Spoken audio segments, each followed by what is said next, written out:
Listening to a lot about what the Bible says and how to answer those questions logically. I found it through my own experience that when it comes to religion, most people are not logical. Most people are emotional.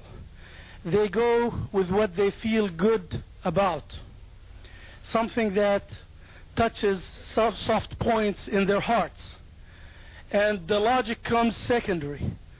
I wonder if it would be a better approach with the Christians is to give them the facts of Islam that touch those soft points in their hearts, instead of going into logical arguments about what's in the Bible and what's not and how to explain it, when in fact most of them do not think logically about what's in the Bible, and a lot of those who become Muslims even don't think logically of what's in the Quran. They look for the things that touch their hearts. And I think touching the heart probably will produce more than going into that complex and intellectual and logical arguments with the non-Muslims. I wonder, how do you react to that? I suppose that yeah, by and large you get someplace, but sooner or later people ask, why am I here in this situation? If I've changed my situations, how did I get to be here? Maybe the most successful tactic would be, and it seems to me that's the tactic of the Quran, is that if you could just get someone to ask you, why aren't you a Christian? You see, then you can go back and say, well, as the Quran says, tell me about being Christians. What do you claim? And they start making claims, and you say, where do you get your proof? That's the way the message goes. It was not I mean, it's appealing and so on to people, but even if somebody did something because it felt good, sooner or later they have to defend why they are there. How do they come to make this choice? How do they justify it? And that's when they have to turn and think about these things. In fact, somebody told me the other day about a neighbor. I think it was you, the neighbor, who asked, so why aren't you a Christian? And this is a wonderful starting place, because then you can say, well, then you tell me something that I didn't know was true before. And when people get started doing this, then you have the perfect right, and you have the example of the Quran to say, but on what authority do you say that? I might even like the sound of it, but I'm reluctant to just do it because it sounds attractive. Isn't that how you would react Islamically? Somebody might, I mean, does somebody come along and they paint you a better picture of paradise? I think I like that one better than the one I've been hearing about. So go there. I think you'd be somewhat more cautious. To say, well, I'm going to need some kind of justification before I make a change to this thing, even though I like the sound of this a lot better. I guess I'll leave it at that.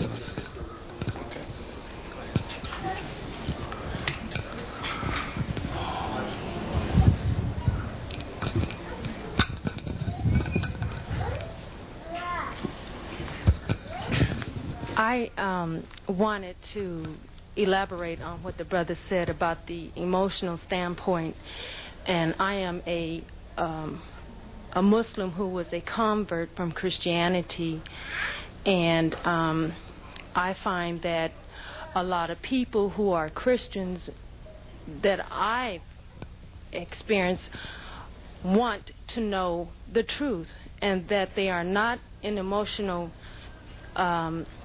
state of mind. They want to know the truth, and they want to hear it like I did. And when it came to me, I had some controversy about Islam myself. But each time that Allah sent a seed, I wanted to know. And when I did became Muslim, I was very enthused about the religion and wanted to share it with other people. And when I did talk to other people, they were very responded the truth about the religion, but not on an emotional state of mind. They were, and I don't know if you could elaborate on that, or... No, that's done very fine in, yourself, but I would think, and you could support it, no doubt, that if an American suddenly turns to Islam, his neighbors her neighbors are not going to think, well, they must have been very excited, or they must have been very happy, or something. Probably their reaction is going to be, why would someone do that? They're going to be puzzled. They need a reason. They're not guessing that it was some emotional thing. They really are puzzled and may go to the person that, why? It seems very strange.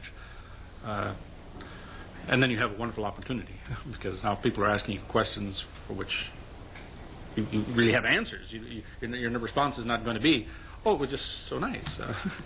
This doesn't help anybody. It's unlikely to. But thank you.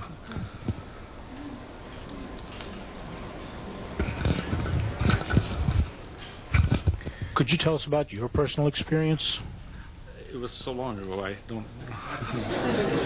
Well, I think it's really not fresh in my mind, and because people sometimes imagine, I guess, maybe somebody was doing something and suddenly they saw something. Oh, you know, I must do something different. This is a big shock, and things happen somewhat more gradually. And it's a matter of, for myself, I had a short list of things that I was convinced must be the case, and just thought I would look around. And there was a bookstore next to where I was working, and I bought a translation of the Quran, not even a particularly good one, I guess, is Dawood's translation. And I thought, well, I'll start reading through this and start checking off where it disagrees with me. And I went all the way through it, and I didn't find any disagreement. So I thought, well, what else did it say? And I went through it another time. I started adding to my list and of what now it says. That's acceptable to it, and that's acceptable. And then it all added up in this way. But that's a critical approach. It's not... Well, it's logical, largely, but it's more of the... like a farmer or a technician or something. You do some measurement. You see, I have standards, or you pinch the fruit. Whatever you do, you have certain criterion, standards that must be met. Then you test this, and when it keeps passing the test, then now this is worth my attention, because so far I find no problem. And then you really start to investigate these things. But that's that is becoming dim. It was a very different time and place. Someone way over here. There's a brother here, closer yet.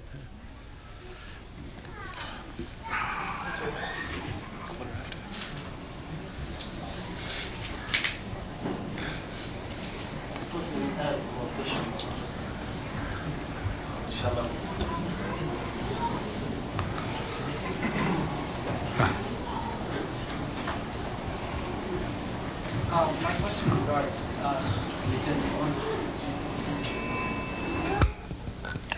My question regards something that I've seen on television once.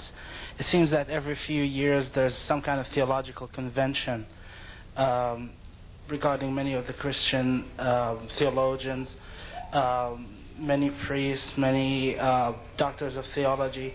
They gather in some city or the other, and they start discussing the Bible. 2 years ago, one particular convention was covered by CNN, and I remember this one because as one of the people who were participating in the convention came out of the convention, the reporter asked him, "What were you discussing in there?" And he said, "Well, we were discussing how accurate the Bible is." And she asked him, "Well, do you have an example?" He says, "Well, for example, John 3:16, which is the one that you referred to." And she said, "Well, did Jesus say that?" He says, "Probably not." For some reason or the other, after these conventions, and they do happen almost every year, when these conventions are over, these people, just scatter all over the world, and they still use the same verses or